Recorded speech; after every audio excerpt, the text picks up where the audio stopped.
नमस्कार शेतकरी बंधूंनो, आज आपण पाहूया नेटाफिमचा QRE valve, auto pressure release valve.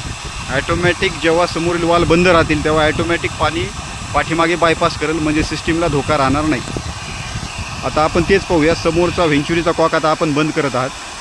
समोरचा कॉक क्लोज केल्याच्या नंतर ॲटोमॅटिक पाठीमागे PRE वाल्व चालू होईल, म्हणजे सिस्टीमला पाईपलाईनचे लिकेज वगैरे हे प्रॉब्लेम राहणार नाही, किंवा जे काही सिस्टीममध्ये पाणी एक्सेस होईल ते ॲटोमॅटिक बायपास होईल. त्यासाठी हा वाल्व एकदम उत्तम आहे. हे बघा, अशा प्रकारे हा वाल्व चालू झालेला आहे, एकदम व्यवस्थित आहे. आमचे ऑपरेटर आहेत राजू आवटे.